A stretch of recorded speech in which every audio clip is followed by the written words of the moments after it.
Good morning. I'd like to call to order the November 15th, 2023 Ulster County IDA meeting. Can we all please stand for the Pledge of Allegiance? I pledge allegiance to the flag of the United States of America and to the republic for which it stands, one nation, under God, indivisible, with liberty and justice for all. Thank you. Have a roll call. Michael Ham, present. Lynn Archer. Here. Dr. Diane Enyon is absent with notice. Stephen Kelly. Present. Rashida Tyler is absent with notice. Rachel Silverman. Present. And Costu Wall. Present. Thank you. We have a quorum. In front of you, you will have the minutes from the September meeting, right? Or the October 25th meeting. I'm sorry. Could you please review them, and then I'll accept a motion for approval.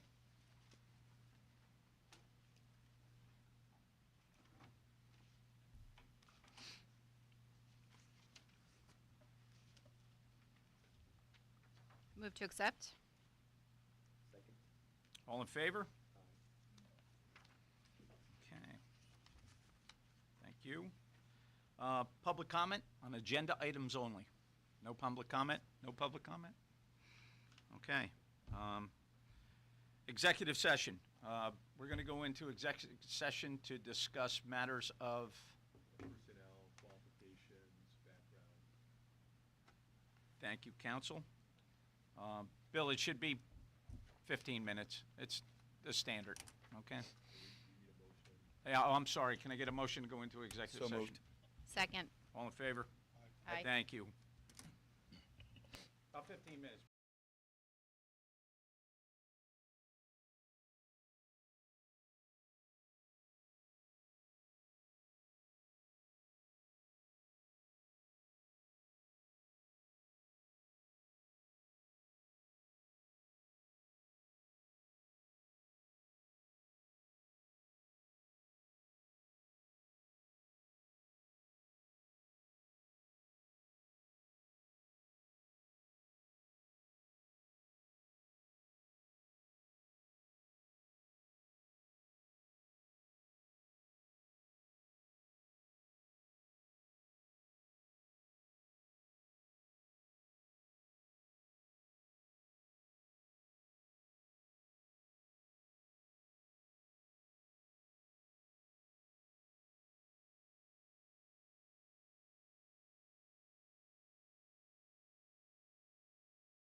We're going to come out of executive session. Can I get a motion to come out of executive session? Second. And for the record, let it be known that no votes were taken or action was taken. Correct. Thank you. Okay. Chair's report. The chair's report, we still get phone calls, and we're meeting with potential clients that come our way.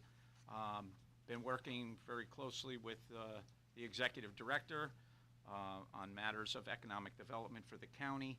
I'd also like to say that,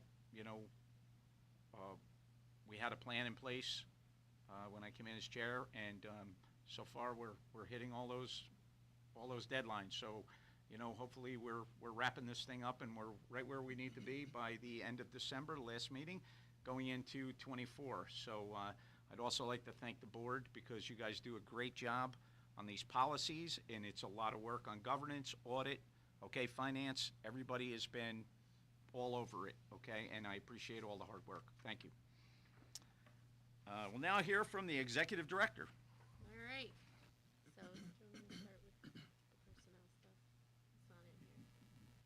The world is your oyster. All right. Hillary. So, I'm going to go through a bunch of things, and if you guys have questions after each section, stop or feedback. I think that may make it easiest, but I'm going to start with just discussing some personnel changes, and I would like to change the status of the IDA agency administrator, who's Lisa Purcell from Norman Staffing, to a member of the IDA staff.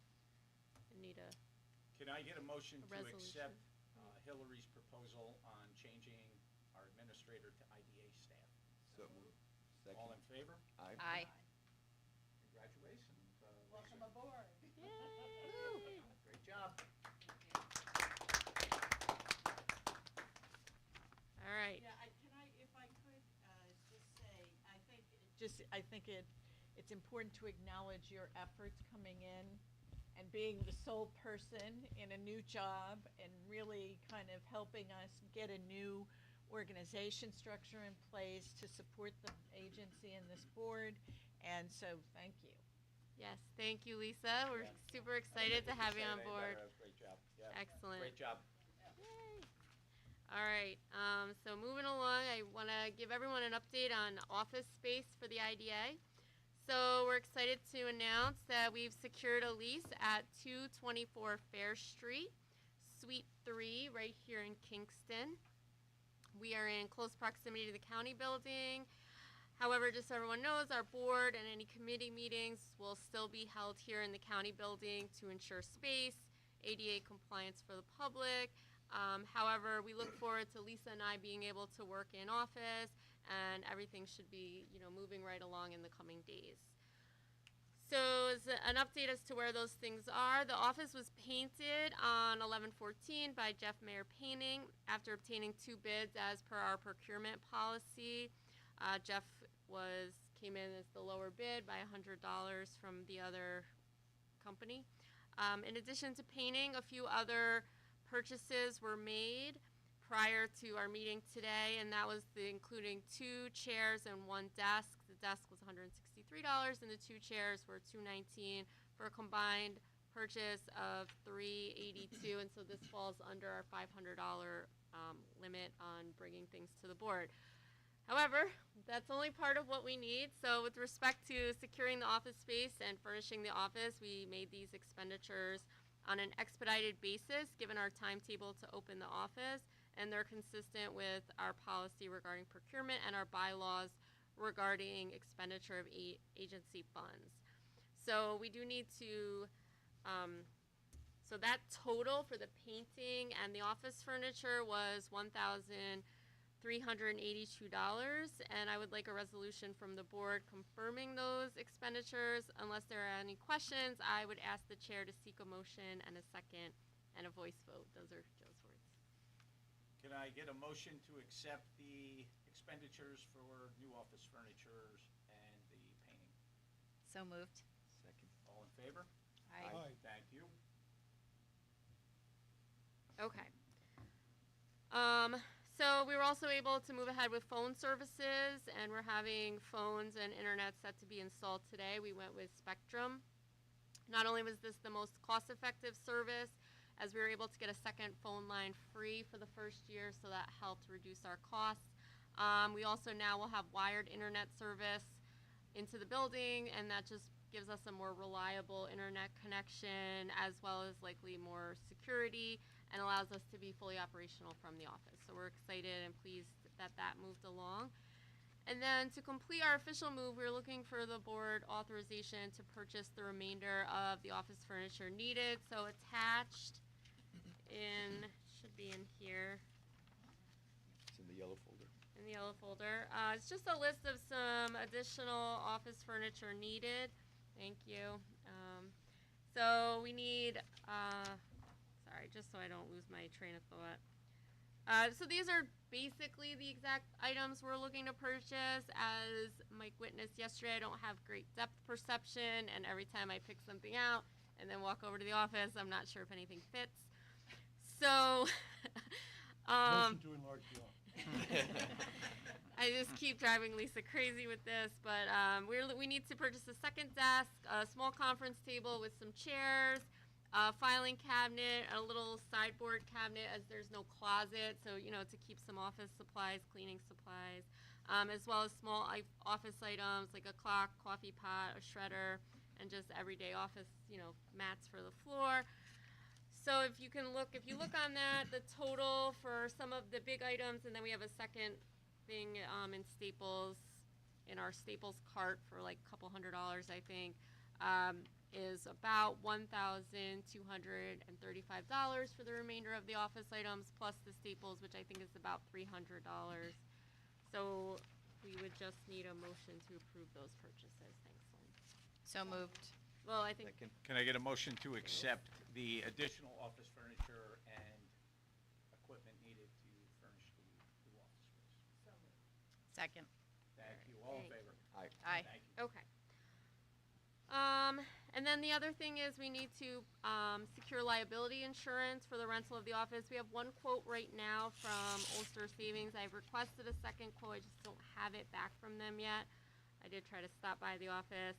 And then if I don't hear from them, I'll go get another quote. But we do need a motion to enter in. And I talked to Joe, even though we don't have the two quotes, we can still move forward with securing liability insurance as it poses a safety risk. So Right, the concept is to delegate to the executive director moving forward to secure the additional bids and then make a decision based on your review of those proposals. and we're going to work with council to ensure that what they're sending to us, protects us as an on the liability front as an agency. So And I think in the future, as there are expenditures that are within the budget, Yeah. there would be more of a notice than approval.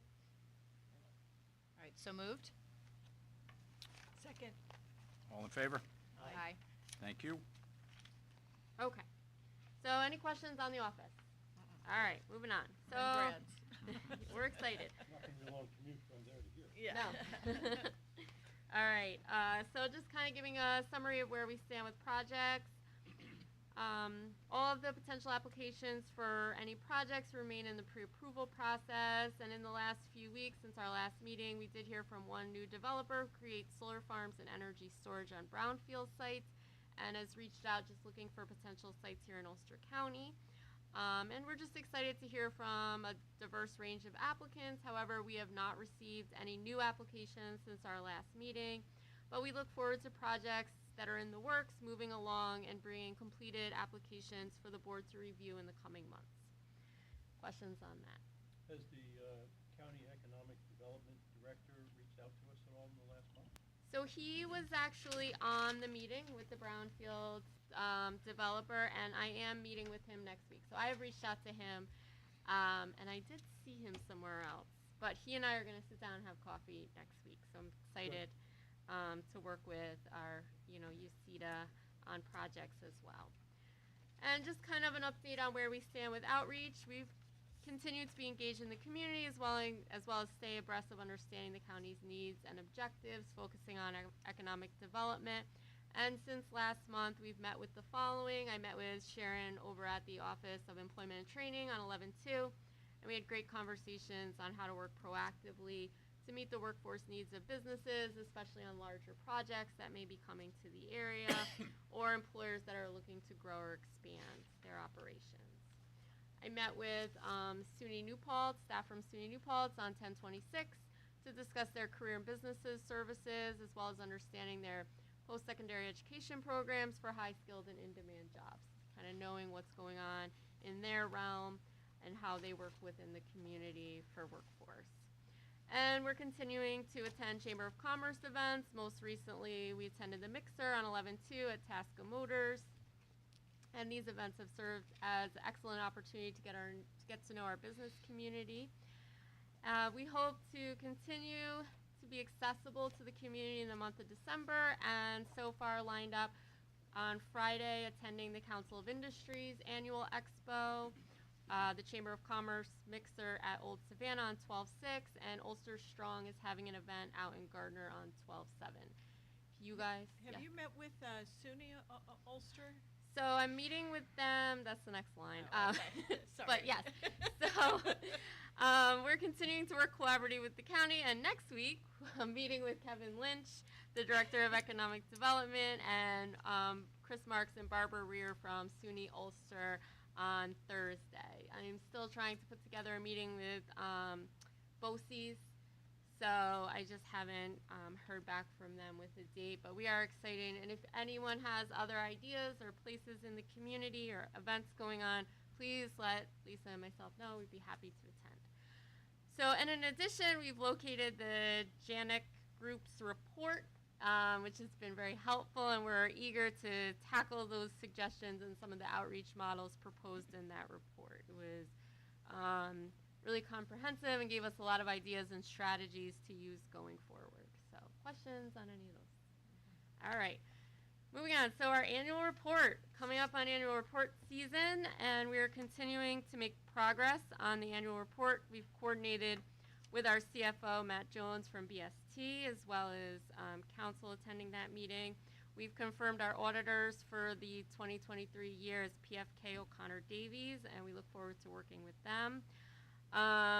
We're looking to have all of our formal documents to our projects the first week in December, which is about 2 weeks ahead of where we were last year at this time. And we feel very confident that things are moving smoothly going into the end of the year. We did receive some feedback from OSC, which is the Office of the State Comptroller, about our 2022 annual report. They had a few follow-up questions. We reviewed those questions with council, and we're in the process of compiling a response. Council has stated that questions from the OSC about annual reports are typical and routine for IDAs, and we do not anticipate any issues. Right now, Shannon Wagner is handling this and expects to have the remainder of the information to complete the OSC request by the end of the week. Once we have the information, she'll put the letter in final and send to Lisa for execution by Mike, the IDA chair. And we expect that we should have that letter sent for his signature no later than next week. And that was the update from So Joe. you're sending out the project, the updates for the Paris report in first week of December. They're due back to us. So this is separate. There's two Oh, separate okay. things. So This one was is just questions where from we're the at old one. on Paris, and that's going to go out. And the reason why I just waited, I'd wanted to do it a little bit earlier, but I was going to the IDA Academy and wanted to be sure that if we just copied and pasted what went out in 2022, are there changes to any reporting? We didn't want to have to backtrack with project applicants because there is a lengthy annual certification that they have to fill out, and we wanted to make sure that those questions remain the same year to year before I just was like, here, fill this out, and then have to be like, oh yeah, we now need this piece of information. So that has to go out. We have to create all the invoices. We send an invoice to all of our project applicants as well as all the then state documents that they are required to submit. So we're gonna send that out to each project as one large packet, and we want that to go out the first week of December. That is separate from OSC, which is the Office of the State Comptroller. regularly reviews all of the annual reports in Paris and had just a few minor follow-up questions that Joe and his team are working on. Once those are formally put together, Mike will sign and we'll send a formal response to OSC. So is any questions on those two? Sorry, they sounded like one thing. Okay, just an update on the IDA Academy. So that was held in Lyons Falls on 11/9, put on by the New York State Office of Economic Development Council. It was a wonderful event. Lots of presentations, lots of focus on housing, and as well as information from the ABO on kind of, the state of where he believes IDA should be. This event was very helpful, and as a new director, I really appreciated you guys having me attend that. So any resources will be shared with the board as relevant to provide background and guidance. And so attached, so I decided, and Mike had also recommended that this be shared. So attached in your packet is this report that the New York State Economic Development Council had commissioned. It's very lengthy. We did decide to print one. If you need it in the future, it's also available online. So, if you lose it, that's okay. But it's really a wonderful opportunity to see the impact of the IDAs have on communities. Sometimes what is reported into Paris doesn't put it into context of how IDAs help communities. And they did a great job putting this together, lots of great charts and information in there. So we thought this would be great for you guys just to have as board members as we guide through different projects that come, kind of thinking about how these projects and the work of the IDAs impact communities. So we put that in there for reference. It's very lengthy, so I won't go through the whole thing. But if you have questions on it, please come. This is the full report? This is the full report. Okay. They put, the first page is just the highlights, but then it goes into detail. They look at things by region, by Yeah, different Camoin project did it. types. Okay. Yeah, and this, Everybody should have a copy of this report. Yeah. And when I say everybody, the community, somewhere along the line, we'll get this up on our website also, because absolutely. this actually debunks a lot of myths that are out there, Well, that we have a is there- tree in the backyard. Is Okay. there something, to kind of the JANIC report around how we communicated, if there may be things in there that we could use to communicate or at least direct the public who's interested Yeah. to go? You know what I mean? Absolutely. So I think that they pulled out on the first page some of the summary data, which is great. So just snapshots. And maybe when, we work on updating our website, again, a lot of this is done by region as well. It breaks it out by region, so we could even put some great highlights of this Region. report onto our website based on our region Good. and the impact our IDA has had on our communities. So again, this is available online. If you want, we can send over the link.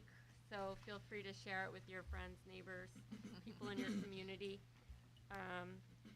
Okay, so the only other thing was, I have it. It's in my file. But the hotel costs were $109. That's, we are tax exempt.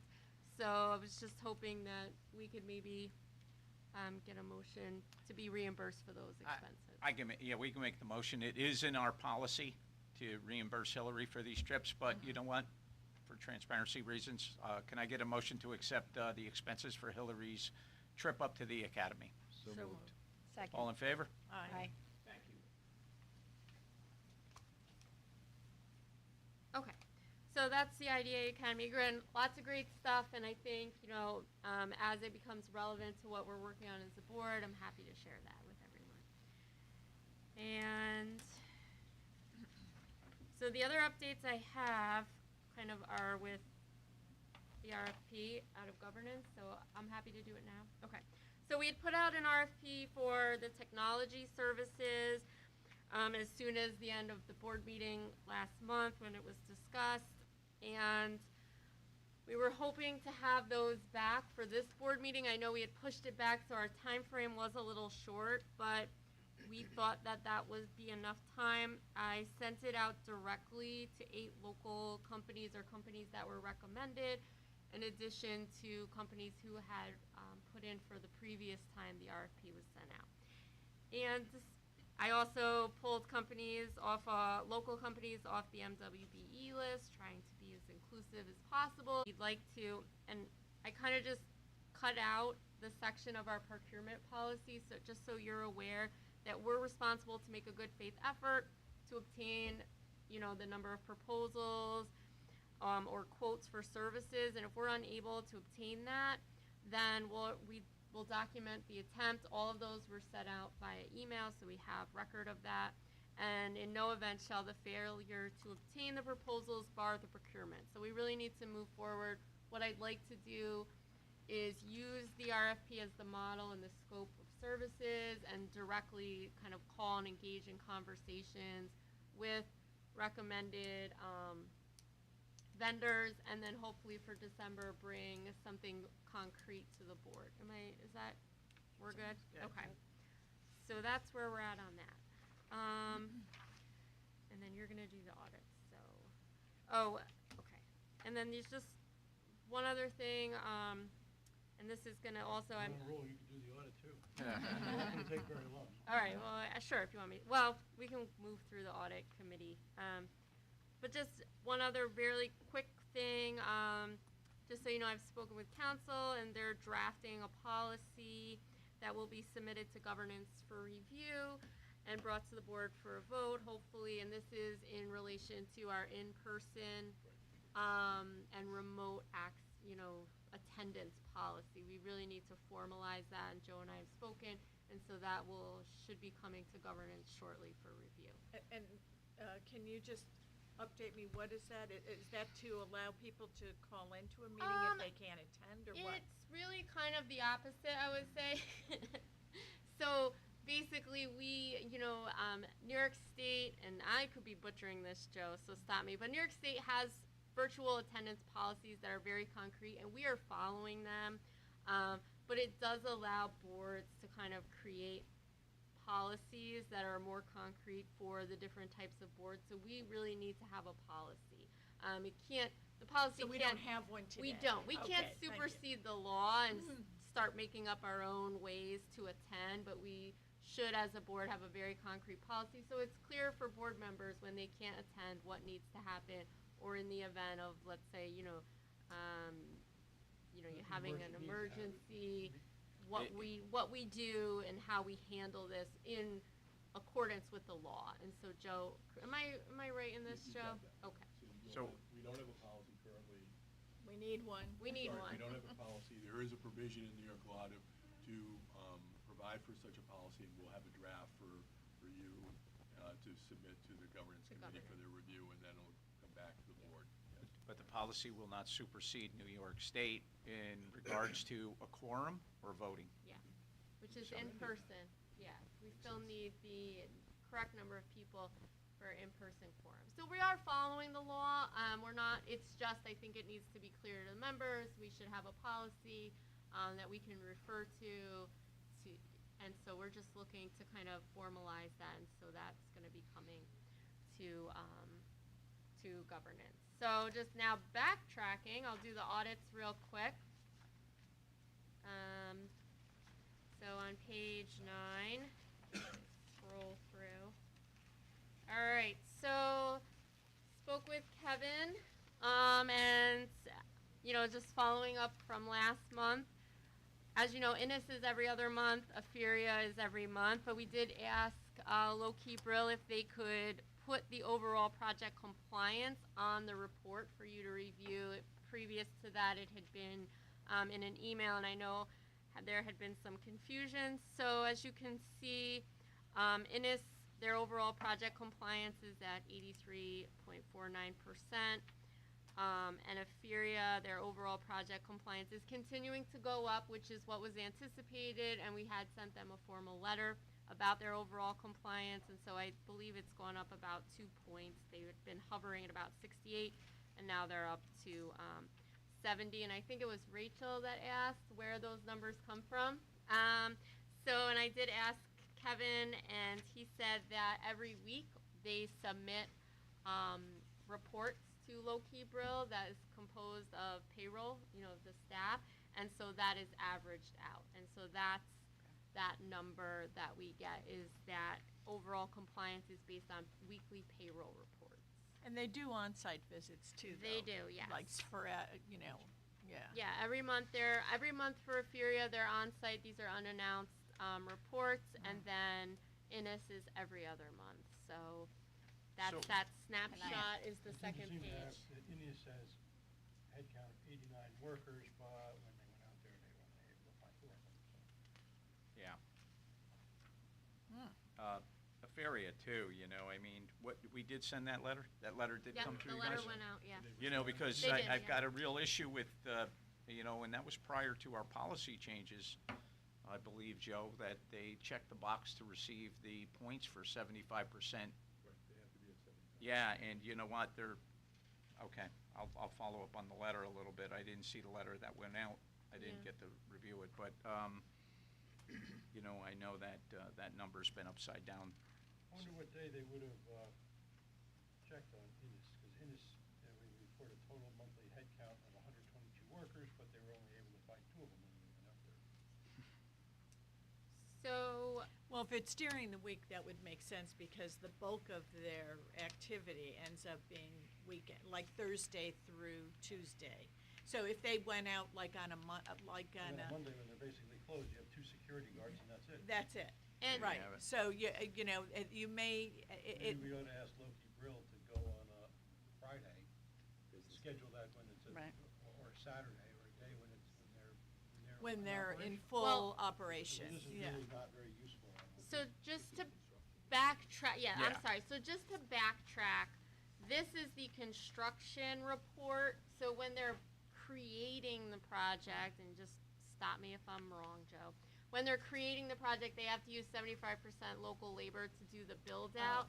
And so some of the workers hired may not all be construction workers. So these could count for total jobs created by the business. Which But- would include construction, which may no longer be on site. Yeah, so like because Innis is not they're done. far from me, and I know like my daughter's friends, like they work there in the kitchen, and so you know I can find out if, and I would imagine that's like knowing Innis, I don't know Euphoria as well. I would imagine that some of these workers are going to the business and are not construction workers, but that second report where they show up, they're looking at those contractors that they are bringing in. So who's coming in? And that's American Heating and Elevation Builders. So We that's should- separate. For another time, I think we should do a better job of evaluating what real economic development is. It isn't just the construction, that's just the immediate phase. And we should separate construction from operations, ongoing operations, because they're really different. Yeah, but this, yes, I don't know if this includes all of it. Because the whole point was to monitor the points they were given for hiring local labor for the construction, right. Yeah. And that's that But one. the jobs and the economic value that's being created is much greater than that. Right, goes beyond that. That's a different report. Yeah, Yeah. that's a different report. And then, you yeah. know, I did site visits to Innis, and when you've got to And it- watch on this report, because it is seasonal. Okay? I mean, they do get a good crowd there in the winter for different activities, but it's not the same. As during summer, Correct. yeah. And I agree with you, I agree with both of you, we got to do something about separating out, because, right, the point It's spread on this. misleading. 122 It's workers, misleading. 122 Yeah. workers, if that is their operational workers, they should not be on this page. It should only be the Correct. construction workers. For what they check the box Because for. something doesn't seem like it makes sense to me to have only 2, and yet they have 122 workers reported in the period. It doesn't make sense. I agree with you. Yeah. When I look at page 9, these should be construction workers, Mhm. not permanent workers. Mm-mm. And you're absolutely right, it's not consistent with page 10. And what we should do is, why don't we just have Loki Bill, works for us. Let's Yeah. have them. let's Come have on them- in. Let's have them on the phone, Yeah. you know, at the next meeting with an explanation. Right. And then we can ask them, this may be, Yeah, bring 'em I in. think there's a very logical explanation. And if it turns out to be not what we want, then we can correct that, and they can go back and redo it. ask one more question about Yeah. the page 9 report for Innis. If the head count is 89 workers, shouldn't A and B say of the 89 instead of the 77? I agree, yeah. They need to have supervisors, they weren't workers, right? Isn't that probably what the difference is? Just kidding. Because I think they just may have carried that number That's wrong, her because fault. it adds, Aferia adds up correctly. Right, the second one's done Yeah, right, so so I think they there's- just made a Could be mistake an up error. there. We shouldn't pay them for this report since it was wrong. Yeah. I'll let them know. Okay. So, all right, and I'll follow up. You know, the nice thing about Low Key Brill is they answer very quickly. So you send them a question, they answer like within an hour. So I can definitely have that information back. Probably a stay behind for the last report. Yeah, so, and then we can ask if they'd be available to come to an IDA meeting, and it may be also helpful for them to be on the phone as we go into, site visits. So, you know, knowing kind of what are some things that are being monitored, you know, that may be helpful as we're on site, especially for Innis and for Aferia. I would imagine those are sites we definitely want to get out to, right, Mike? Yeah. At the end of the year, so. Yeah, oh, yeah. Yeah. Okay. So that is what I got. Any questions on anything? All right, That's your report? that's my report. That's it? That's the whole thing. Boy. Boy. I thought it'd be longer. No, I'm kidding. Great job, Hillary. So financials, we just went through, you know, financial report. Who has the financial report? Do we have a financial report? No, we don't have one. We do not. Okay. So committee reports. Audit. Okay. Mr. Kelly? Okay, I think we just did it. We did did, this, you should do We it. did. I think it's, Okay. I have no more to add to what we've already completed. Let it reflect what Hillary reported on Loki Grill. Finance, Rachel? No additional report. Okay. And governance, Costu. Right. Thank you, Chair. It's a quick update. We met as a committee after the last board meeting. And the main topic of discussion that we had was the housing policy and the UTEP, along with a template for the matrix, point matrix, which was provided to us as a draft form by our council. And I'll tee it up for our council to go into details as well, but we reviewed some options that again are suggestions in the working document. And once, as the board, we have full discussion, we can all opine on it and then agree on what should be a part of it or not, and how the threshold should work, etc. But I'll hand it over to our council, Joe, and see if there's anything that we can elaborate right now and we can get into discussion. Sure. Well, I think, as you introduced, Chair,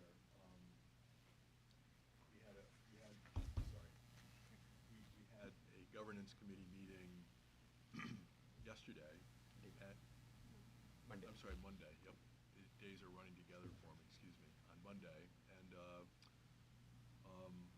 we went through some potential drafts, and the whole idea here was, and the direction I got from you, from the IDA chair, and from Hillary, was to put something on paper so that that would assist the committee members in moving the process along with respect to reaching some conclusions on what to do by way of housing and how that would be impacted, or how that would impact our uniform tax exemption policy. So what I prepared for review of the committee was a proposed change to our existing housing policy, and then I put together 3 scenarios, 3 different alternatives with respect to potential ways to amend our UTEP to provide for those housing policies. One alternative was a mirror of our existing uniform tax exemption policy, which follows, as you know, a points matrix formula where there are certain elements of a project that are incentivized, and you garner points based on those elements. And the more points you have, the more advanced or aggressive the pilot abatement schedule. A second alternative was to focus on set-asides within the housing project and treating all housing projects the same except for differentiating based on housing set-asides. And then the third alternative was an attempt to simplify what I think the committee members all agreed during the discussion on Monday. It was a very complicated, sophisticated topic, and the third alternative was to simply have fixed abatement schedules based on the type of housing project that was being proposed. So for instance, a market housing project would have a less aggressive abatement schedule than, say, a workforce housing project, because the idea there is that you want to provide more benefits to workforce housing as opposed to market housing. So the quick summary of what was discussed was a review of 3 or 4 alternatives, and then some discussion on how to move forward based on that. And I'm going to go on record here because I feel very strongly we do not need, and we talked a little bit about this, but with the mention of market rate housing, I do not believe market rate housing needs to be incentivized by the IDA. It pays for itself more than any other type of housing. So I don't really see market rate housing, and I know there are different opinions on this, but I think that's one. The other item is, I think there are many elements that we as a board and our policy need to kind of come to some decisions about what is it we want to incentivize. Is it all workforce housing? Is it workforce housing attached to a manufacturing project? Is it a standalone? It's a complex issue, and I don't think we have an easy answer for it. And I really feel we need some level of expertise. We have a lot of different levels of expertise around this table, but none of it housing. And if we're going to leverage what the agency can do in support of some of the challenges we have in our community, I actually think we need some support to help us navigate that. And we talked a lot about that. Kashtub, if you want to. Yeah, so we discussed at length, and we have been doing this for the last few months, in fact, and it is our opinion, and I think our council supports that idea as well, but we want to bring it to the board at the right time, perhaps have a discussion today if you're okay with it, that there is a need to get a third-party opinion, perhaps, such that we maintain whatever we have in the housing policy. Ultimately, it stays in the same lane and aligns with our mission for IDA and UCCRC, which is job creation and employment opportunities and development. And we can continue working on it. However, I think it'll be prudent to have somebody provide some information and direction to be able to make a sound judgment.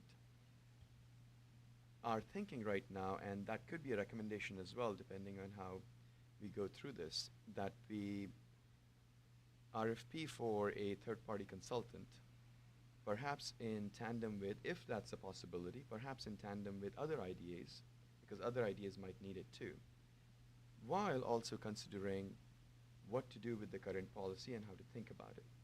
Because we also have to think about the moratorium in place right now and how to actually move forward with that, whether to lift it or not. And if we don't, what are the consequences of it if there is something coming in the pipeline? And if that is the case, should we even consider it on a one-off basis? Perhaps that's not the right term, so council, please let me know. But not only use it as an opportunity to continue moving forward, but also potentially learn from what that is. while being on a side where it's beneficial for the community and keeping in mind the mission. I'll stop there and pause. All right, I had a couple of things. First of all, does our moratorium have a expiration date, or is it forever? Oh, no, I think it's, I think it was 3 months. months. quarterly, 3 months quarterly. So at the end of that, it can either expire or not expire, or be re-upped. or correct. renewed, right? Or be lifted at Lifted any it. time. It could be lifted at any time, or it could expire. We don't have to do anything. If we don't do anything, it expires. Correct. The other thing is I've done 4 affordable housing projects.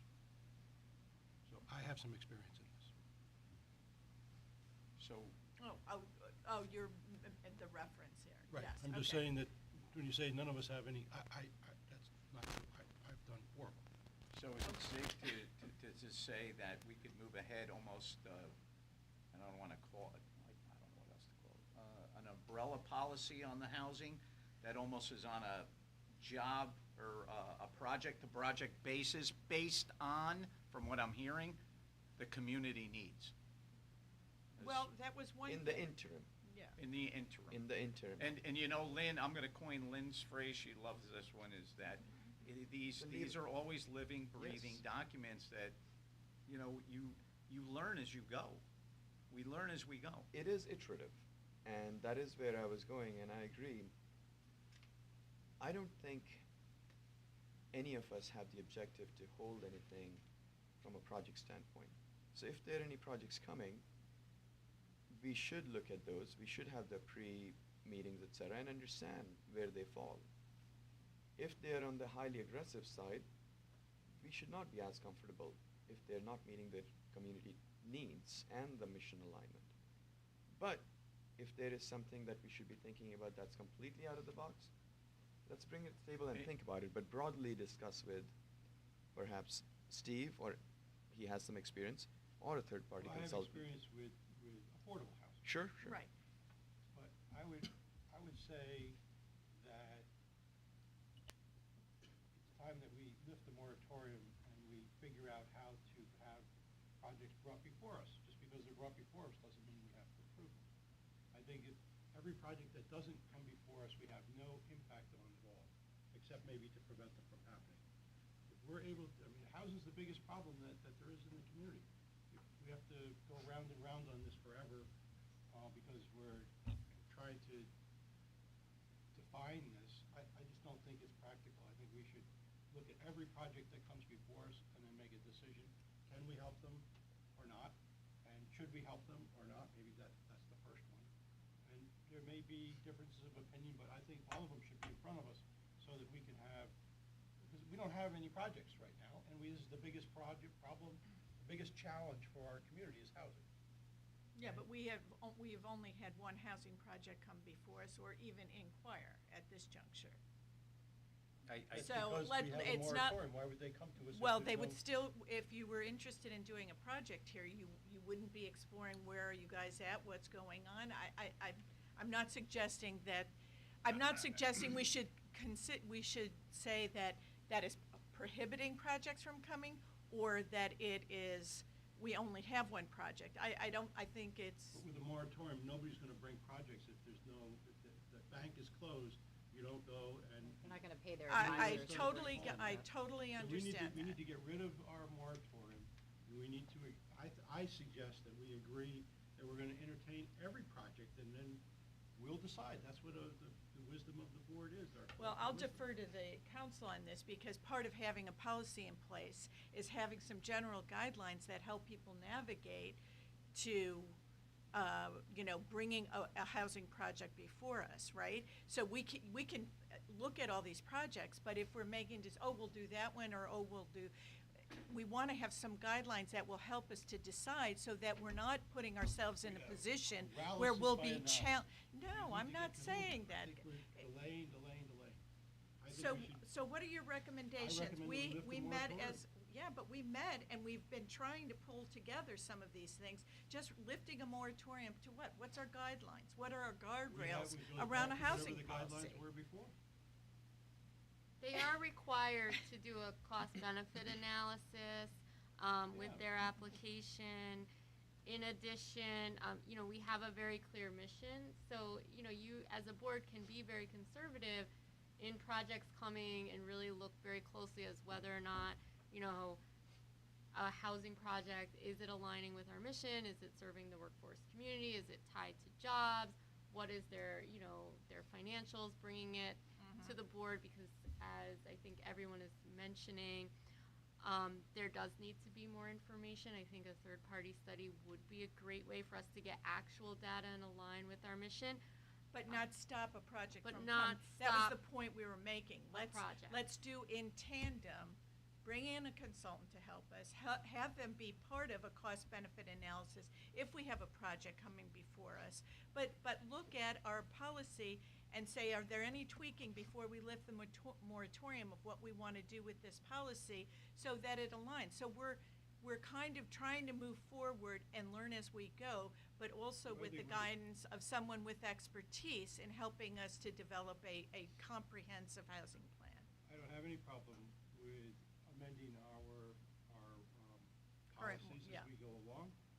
I just think that we shouldn't wait till we have the final end-all and be-all and forever. I don't think anybody policy. said that, Steve. So that's why I think we should lift the moratorium, and So, it takes months for us to even Let's touch come base to- real quick.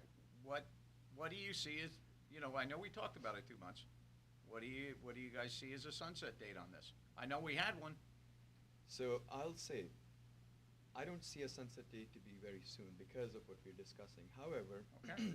however, and this is my opinion only,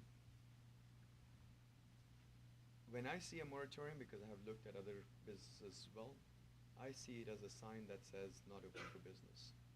And if we are prudent as a board, we should be able to identify which projects actually are positive or negative for the community. Again, going back to what I was saying, if we are looking through the lens of any bias, we're not going to get an answer. And we will not be able to look at any projects coming in unless we make an outreach.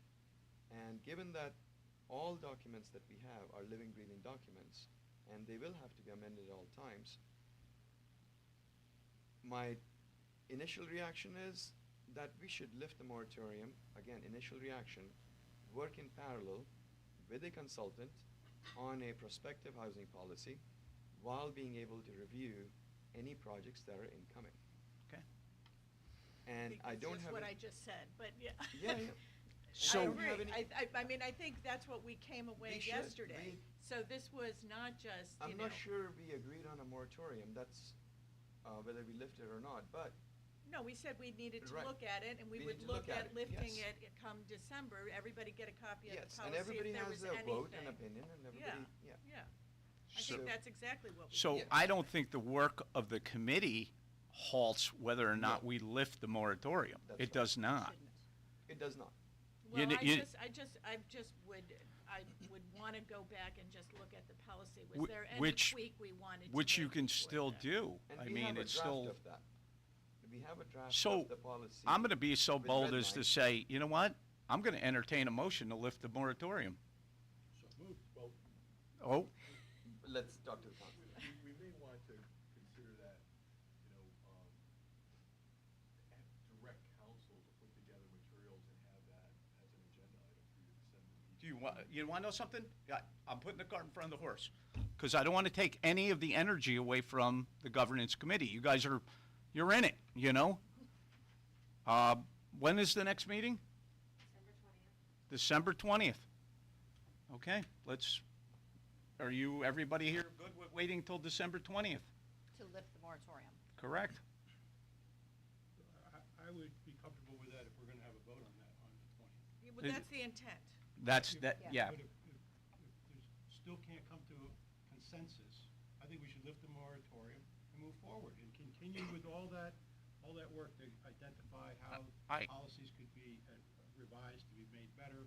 But we need to be open for business. This is the one part of our economy that is so essential, is to have enough housing for all the people here. We can't grow any more industry if we don't have any housing to house the workers in. And that isn't, I mean, Okay, I'd like to withdraw my motion until the 20th of December.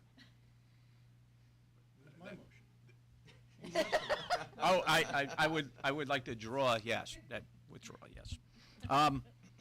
You know, and once again, I mean, we've all talked about this. I've said it. You know, we're doing a lot of good work here on behalf of the housing.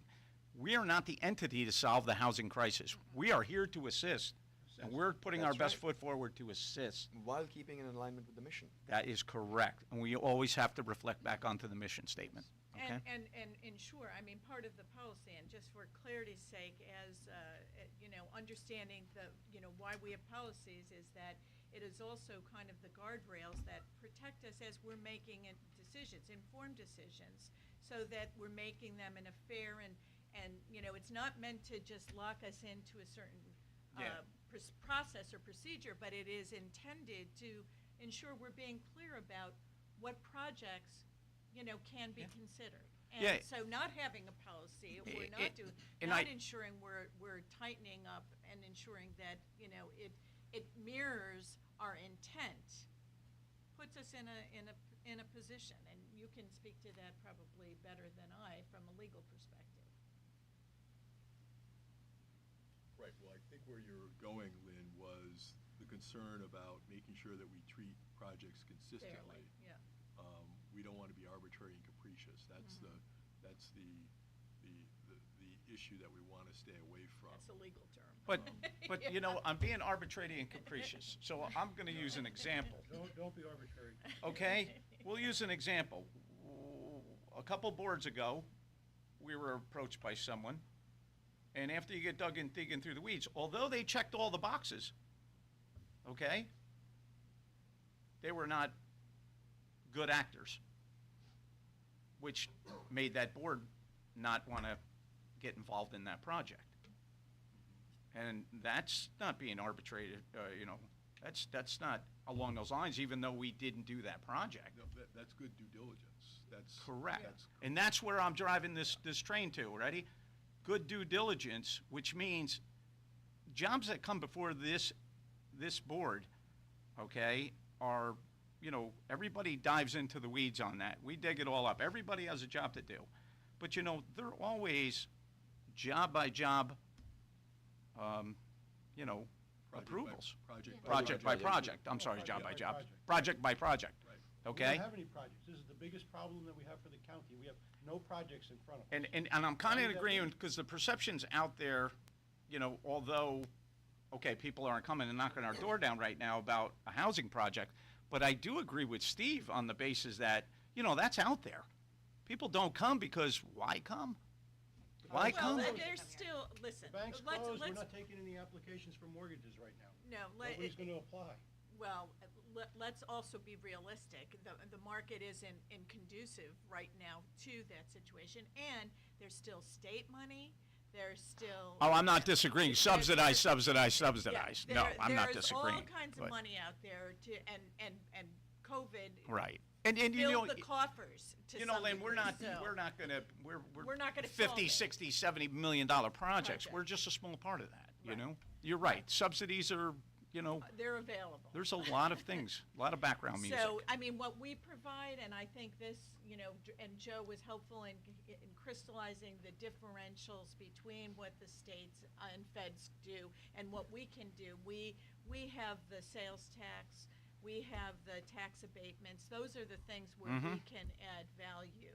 And again, as long as it aligns with our mission and our purpose, I Okay. think that, you know, do we have more work to do? Yeah, but I've said it from the get-go. A, we're not the answer. We're not the solution to the housing issue here. Correct. We are a contributing factor to how we can help improve it, but we're not the problem. And again, I think, you know, we've talked about this in the past, and I think it came to fruition in the conversation the other day. It's a complex issue. Having the expertise of firms out there who are consulting. Albany has had a lot of success, and Joe was able to give us the insight. Dutchess County. And what Albany has done to really change their housing market. So I think there's opportunity. I think we can do it. I think it doesn't stop us from doing other things, but I do think it's let's Okay. move cautiously. I have a question, and maybe this is a question for the consultant hired down the road. Do we have a sense in the time frame previous board, I guess, when this moratorium has been in place, what projects either didn't come to us that would have, or happened anyway without our contribution? Do we have, is there any sense from my background of what that looks like? Not to my Sure. Sort of talking understanding. about this amorphous, they're not coming or what, but what have we missed, I haven't if answered. anything, in this process, in So- this timeframe? No. I We do think- have the institutional. Chair, knowledge. you would Yeah. know. So I can basically tell you that, just like solar, okay, and people think just because solar doesn't come to us, it's not happening, and there's like 50 of them going on, okay? Couldn't Housing go developments are going on. They're going on every day, and I'll use one in point, okay? We couldn't, we had one that was presented to us for Marlboro, Yeah. and guess what? That one is, drive down there, that's up out of the ground. But They- they they- obviously didn't need us. It's not that they didn't need it, they didn't want to miss, you got to understand something, there's a building opportunity that is this wide in a year. You got this wide, there's logistics that come into play, Yep. Right. there's market value on that build, okay? At one point, I'll put it very layman, the juice was not going to be worth the squeeze because they had to move along. Do you know how many millions and millions and millions of dollars you miss out by not building something? And then you table it to the following year? And I don't know if anybody watches the But market that's on lumber. market- Is that market keeps going rate? up. Is that market rate housing? You know what? No, some of it was not. That's how it was presented to us in the It's beginning. all market rate or they wouldn't have built it. You want to know that. something? Come How on, about Mike. right now, if I was the developer, it would be all market rate Of because I course. don't have to abide by anybody's rules. Well, clearly At the they time, did it anyway. We probably had, and I'm not saying we were going to do it, we didn't get that far along, you know, we met, but So I'm I do saying, affordable housing. I have a partner, and we've done a bunch of projects together. We could do some here. We tried to do one in the city. It failed because of their inability to get the zoning change that they were going to do zoning? in the time frame that was necessary for that To get project. the project up. Because when you take an option on a piece of land for a year, maybe you add on another 6 months. But you know what? If they said at the beginning that they were going to do something, then, and they weren't able to accomplish it, so there are other things that are factors. But you, But the thing is you're doing a project, you're looking for how you're going to finance it as well. You're looking for the right property that has the right amenities like water and sewer and access. Transportation, and right? transportation and location proximate to other support services, because it's a pretty complicated process. Yeah, The no, I'm aware. applications are about this thick. They're gigantic binders, they're like 10-inch binders. And in order to do affordable housing, we have to be able to be nimble. We can't like agonize over it forever, like we're agonizing over lifting this moratorium, in my opinion. I think we're just agonizing over trying to have everything be perfect before we start. And life isn't like that. We need to just do it. And then we don't have anything to talk about here yet. If we suddenly get flooded with a whole bunch of applications, well, then maybe we slow it down and say we're not accepting applications until we process these. And we have a group here that's able to evaluate, and we can hire consultants if we need extra consultants, to evaluate each of these applications that we don't have so far. I don't see any reason why we wouldn't lift the moratorium immediately. I just, when we have such a pressing issue, I think it makes us look silly not to be able to make a decision on something as obvious as this. That's my opinion. Can we message in some productive way that this is our intent? Well, we just did. We're in an open meeting that's true. and we have This is our intent. That's true. and you know, Okay. falling back on all the market rate down there on that project, you know, I got to tell you something, at the time, hypothetical, let's say there was 100 units being built, I don't remember the number. Let's say there was 100. If there were 20 of them that were affordable, that's still a plus. That's a plus. That's 20 that went by the wayside if it's 100% market rate now. And you know. I don't have a problem, I would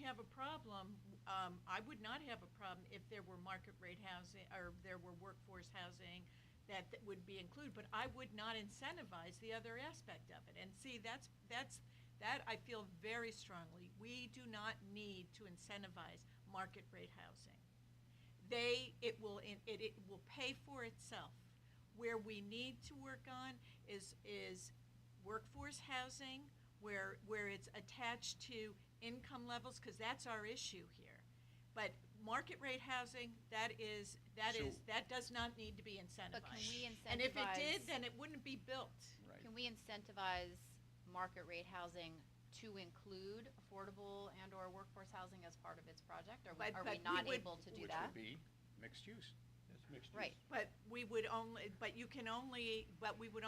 incentivize the piece that's that's the affordable Yeah, piece. however, the And ROI everybody is, says, oh, we can't separate, which was the issue with the one we all talk about for all the time. But at the end of the day, market rate housing pays for itself. Otherwise, it will not be built.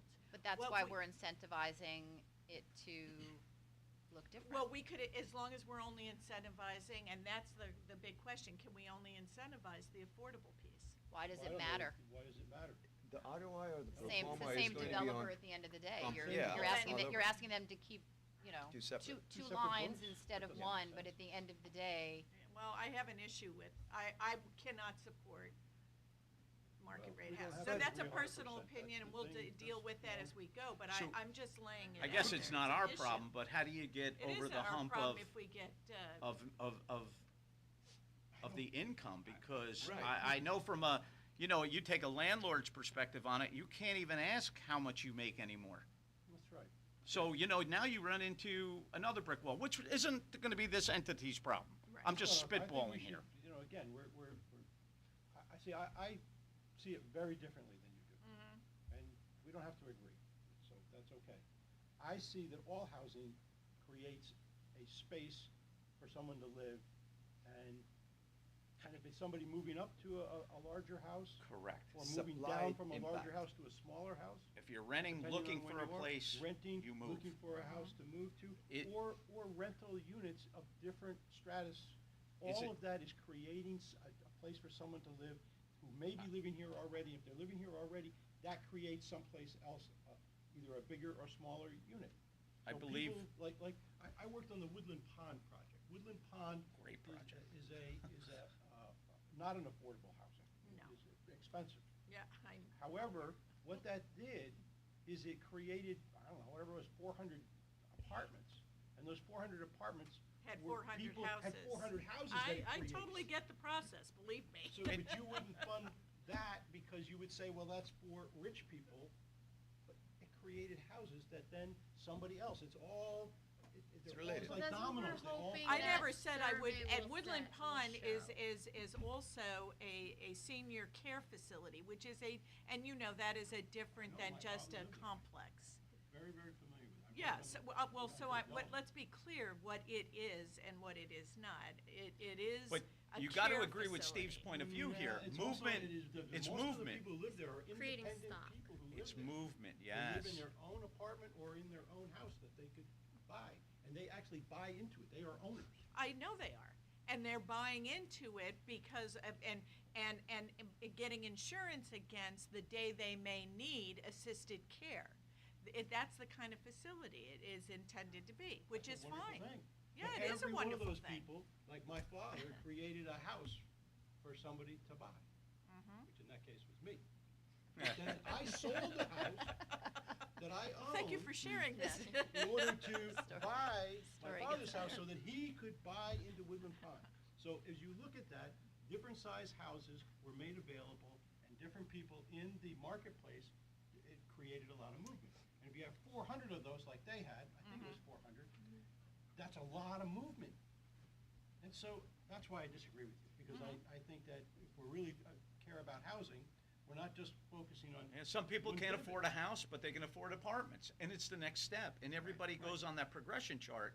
Right. And I agree with what Steve's saying. If you free up 400 apartments tomorrow for 400, Seniors who facility, wanna sell their houses. whatever, You're opening up supply. you open it up. You open it. Right now, is what.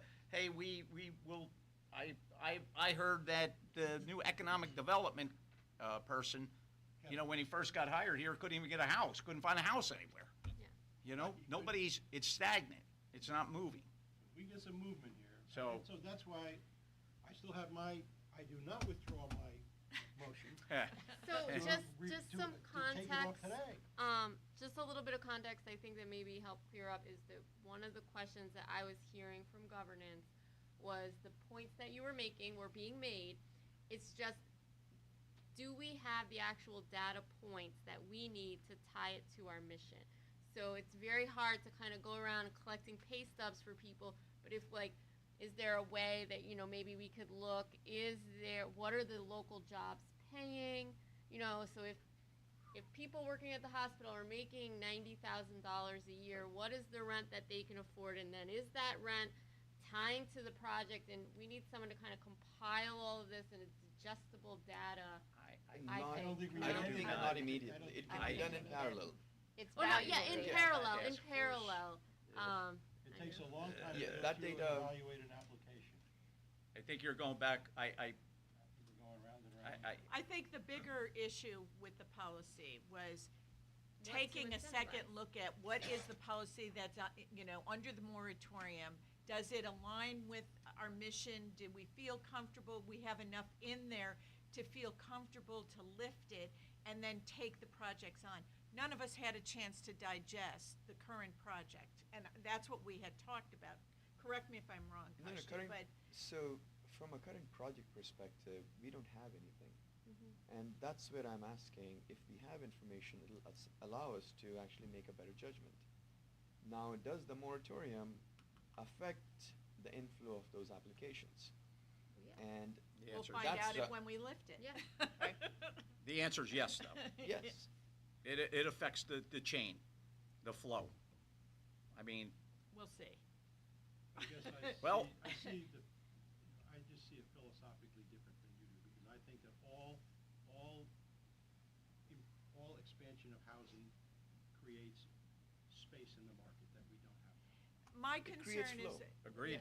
Yeah, and I agree, but But how I do you just. tie that to the mission? Part, I wanted to, that's the key. I want to make sure it's tied to our mission, and I'd like the opportunity, before we lift it, just to go back and say, are there any little tweaks that we want to make to that current policy before we lift it? So we're clear about communicating, this is what we're intending. And that's all I'm asking for. Do I we don't have- think do there's we anything have wrong with that. A summary of what I mean, criteria isn't that it, we you currently agreed yesterday. have I know, I'm for thinking- guidance? Are you changing your mind? I don't No, know. I'm not just changing my asking. mind. I'm Okay, just can we get wondering. that so that, you know, we have, looks like you have it right there. I have a Draft. copy of our current policy right here. The reason I was suggesting moving forward in December and not today Right. is to give people time to reflect on the discussion here. Yeah. And we've had prior discussions about, you know, and this is kind of buzzwordy, the optics of acting quickly on something. And Yeah, we certainly are in no danger here. well, you're absolutely correct in terms of the lead-up, but today we're actually acting fairly quickly. And I don't think that's necessarily bad from a legal standpoint, but I'm just concerned about the appearance of it, to be blunt. And that would put me in a position of having a nice resolution for the board for the reasons why you're lifting the moratorium. And All right. And providing. it gives and governance one more. And providing guidance on how you're gonna move forward with respect to your existing housing policy. It actually We gives had- you, we had a provides you the choice. opportunity of several more, if you want it. No, Yeah, I we, think it gives us and an opportunity of just reviewing the policy, and are there any tweaks? And we're saying, If to we Joe, tweak no, it, we we've have got to it. put And it back Steve, out, just so we you know, to discussed the this public. yesterday as well, and Joe recommended the same thing. Okay, so listen, I think we're all in agreement that the 20th is going to be the sunset Yes. date. It's coming, And what okay, we will do so- from governance standpoint, we'll meet okay? and look at the drafts. to- And by no means is anybody pushing you. You guys are No, doing no. great work. It's No, hard. You know? work. we need to It's be- complicated. We want to ensure we're doing the right thing. But I also agree with Steve on, you know, we No, we need to show movement. need to show movement. Thank you. Under Yep. Fisher cut bait here. We're gonna be part of this addressing this issue, we need to decide to do that. Otherwise, I guess we can just keep kicking the can down the road and delay and say it's, we don't really know, we can't decide. No, we should at least try to address the moratorium by the sunset that you were mentioning.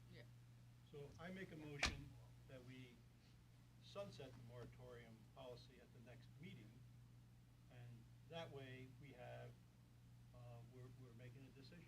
Correct. And then we can extend it if we feel that we need to at the next meeting. Can we get a second? Second. I'll second. All in favor? Aye. Aye. I'm opposed. I know. Because Well, I feel I- very strongly you're not twisting our arm, but this is a twist of the I don't arm. think we're twisting So- anybody's arm, only because we've No, all I- talked, You could say. and everybody what else you came back with a want. date. It's in the minutes. We came back several months ago with a date, And we didn't meet that date. and we didn't mean I it, and would- we didn't twist anybody's arm. I've been on that meeting. I will say this, don't, and I get it. I've been on the governance committee I know. I'm the common denominator in some Right. of this, so is Costume. We had changes in leadership, we've had some challenges. We understand. So all I'm Nobody's, saying. Lynn, nobody's saying you guys are not doing the work. Okay, I just Nobody's wanna- saying that. It's a We're saying that, complicated issue. listen, before we jump into 2024, okay? And I gotta be honest with you, I don't know of anything in the pike, okay? So you wanna know something? We have an opportunity because I know that the word optics is like, really a dangerous word here, okay? But we don't have anything in the pike. There's no optics to be tied to right now. This should be, moving forward on. It Okay. is top priority, and Correct. I'm simply at this point taking council's recommendation, and that is what we discussed on Monday as well. So sticking to that, God forbid there were 4 in the queue, okay, and we were trying to change it right now. It's going to be, pitchforks and fire, okay? So, I don't think let's. the pitchforks and fire the governor, Let's- the county executive. This is the greatest challenge confronting the state. Correct. It's confronting our county. county. And we- it's not even only the state, it's across the country. It- it's This is everywhere. an issue across the country. I agree. It's a huge, Housing starts. So council will so we can be part of the solution now. get back involved with you guys, and then we'll go, and then we're looking at Yes. December, okay? Okay. Okay. Costi, was that it? Yes. Thank you. Great report. Thank you. Good discussion, okay, as always. Okay, old business. Council, Zinc 8 Solutions Project Update. Rob, are you still here? Should have put him at the beginning. We should have put you right Right. away, Rob. I apologize. We could have went outside the boundaries here.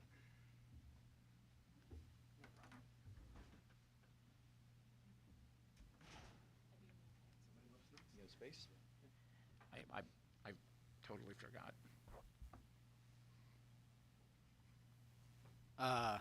So, still on the board of directors, Zinc 8. We had Rob Parker speaking for the company.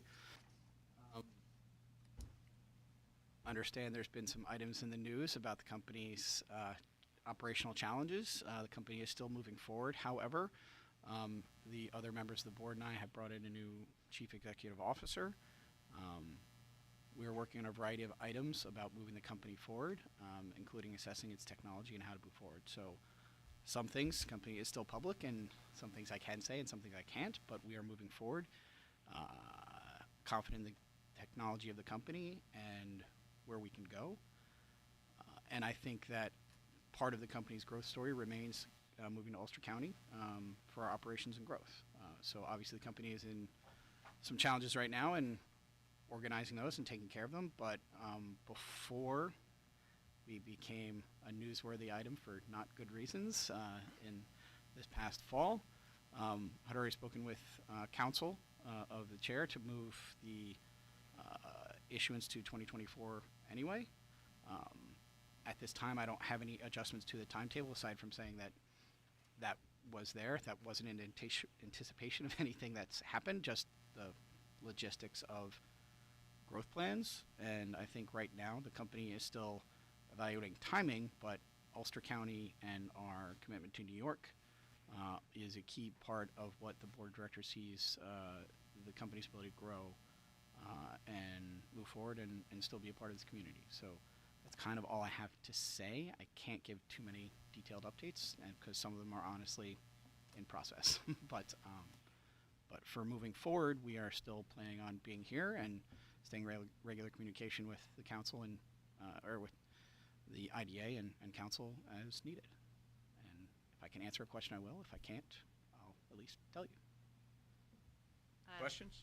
I have a question. Yes. Is the business of creating the batteries that we talk, is that still the business intention for what you want to bring here and set up Yes, here? yes. That is staying the same? Yes, manufacturing the energy storage system that's there. Some other items of the company's ability to capitalize on its book of business and other things would only perhaps be additive, but nothing, that's still the core of the business, commercializing that technology and producing it ideally in a facility here at the iPark, at iPark 87. Let me just ask another question, kind of related. Have you scaled anything back from the project that we looked at? No, because that was going to be our initial phase up production anyway. So Yep. the only thing that would be adjusted perhaps right now, which we're still evaluating, is timetable. And after this, I'm meeting with National Resources and the iPark team to discuss that because I know they have issues related to what they need to do. But ideally, they're still a partner that we want on going forward. But understand they have to manage their own project and property as well. So hopefully that's still viable. But I can't speak to that yet. But or speak for them. But broadly speaking, this location and that project, that hasn't adjusted the scope or size. The timing may adjust. I appreciate the lack of pitchforks and fire as well. No, we're here to support you. We want that to be successful. And the company does recognize throughout the process how supportive the community has been, and we appreciate it, and we are still committed to being good partners. So, Great. Thank you for coming in. Thank you. I think we should have had it first. No, go right ahead. it was very illuminating to hear about housing policy. So. You know Don't what? you wish you were doing housing? I mean, thank you. No. One I've never regretted. Thank you so much. Okay. Thank you. Anyone else? Nothing? Rob, thank you very much. I apologize for not recognizing you earlier. It's all right. You know. It was, you had personnel matters. That was important. That was important. Thank you. Thank you. And if I don't see all of you, have a happy Thanksgiving. You as well. Thank you, sir. Thank you, Rob. Thanks for coming.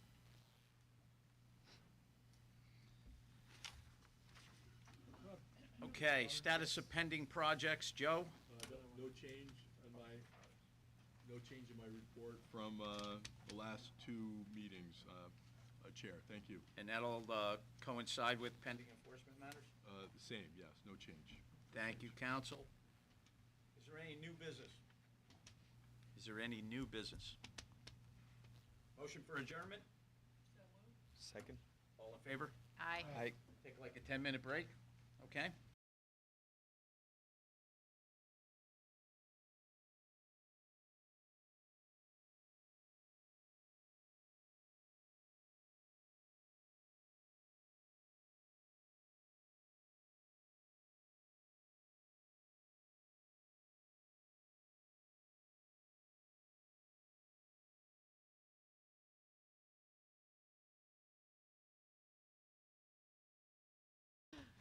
I'll let her know that's how she's been referred to as instruction. I didn't mean to, that's not very nice. That's a- I'd like to call to order the November 15th, 2023 UCCRC meeting. Roll call. Michael Ham here. Lynn Archer. Here. Dr. Diane Enyon is absent with notice. Stephen Kelly. Here. Rashida Tyler is absent with notice. Rachel Silverman. Here. And Costi-Wall. Here. Thank you. We have a quorum. In front of you, you'll have the minutes from the October 25th, 2023 meeting. If you review them, I'll accept a motion to accept. So moved. Second. All in favor? Aye. Thank you very much. There's no need for executive session. Let the chair's report reflect the report that I given in the UCIDA. Executive Director's report? Nothing new. Also let that report reflect the report given for the UCIDA. Thank you very much. Financial reports? None. None. Committee reports? reports. Audit, None. finance, Nothing new. governance. Please let the minutes reflect the discussion from the UCIDA meeting to be the same here as well. Thanks. Thank you, governance. Thank you, costume. Old business. Is there any old business? Is there any new business? Any new business? A motion for adjournment? So moved. All in favor? Aye. Thank you, and we'll see you.